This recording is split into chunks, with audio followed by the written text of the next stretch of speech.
Antoni ja mos ha parlat un poquet de pedra i d'aquesta fira que se farà d'una manera tan atípica. On està ara Balda? Ara està en una de les finques més emblemàtiques de Binissalem, que és la possessió de Bellveure. Unes imatges, unes vistes fantàstiques i, a més, una finca en solera i en tradició, amb molta història dins el nostre poble. Per cert, aquí darrere tenim una petita mostra d'aquestes grans feines que fa la gent. Binissalem és la pedra del final, el vi i la pedra. Binissalem hi ha un gran picadors, un gran artesans i queda constatat així la història de tot Mallorca. I fins i tot, més enllà de Mallorca, a Binissalem s'han fet, per exemple, els arcs de la catedral de Puerto Rico, s'han fet aquí i s'han enviats cap allà. Binissalem ha fet tota la reforma d'en Gaudí, ha fet el poble espanyol, vull dir, hi ha artistes, hi ha picadors, hi ha artesans des de temps immemorial, i a més, el faro de Formentor està fet per picadors de Binissalem. Amb qui xerrarem ara, aquí? Xerrarem amb una de les famílies també més emblemàtiques i més històriques a nivell de picaparaders i de gent, d'artesans de Binissalem del món de la pedra, que és en Bernat Domàtica per nosaltres. En Bernat Domàtica.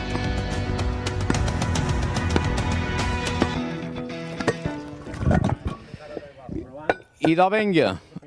A més, l'hem aglapit fent feina. Bernat, hem vist que pegaves un copat com que per saber que aquesta pedra és sana, és així? Perquè les pedres, si les toques, tenen un so. I saps quan és bona, quan si sona campana, que digamos, és que és molt bona. I si sona més buit, és que és més xereca. I aquesta és bona? Aquesta és bona, sí. Per cert, fa un any o dos t'entrevistàrem, has fet un canvi professional a la teva vida, perquè ara ja, això que has fet de treure pedra d'una pedrera no ho faig ja, no? No, ja no ho faig. Tenim la nostra pedrera particular, que era de mon pare de 1958, i per motiu de lo que passa que ve mines i coses d'aquestes, mos genera més gastos que beneficis, i hem hagut de tancar. Estan parlant d'una persona que, a part dels problemes que ha duit aquest confinament, aquest coronavirus, que tot el negoci ha minvat, a damunt tu ha hagut de deixar de picar pedra per temes burocràtics? Sí, perquè pagam el mateix nosaltres, que és una pedra artesanal, com pugui pagar una pedra com una pedra de carbó, o una mina de carbó. Pagam els mateixos dobles i amb menys quantitat de feina. Abans escoltàvem Antoni Llebrés, ja ha quedat clar que tothom enyorarà aquesta Fira de la Pedra. A damunt, vull dir, tot són problemes, no? Són problemes que d'aquí 5, 10, 15 desapareixerà, aquest ofici.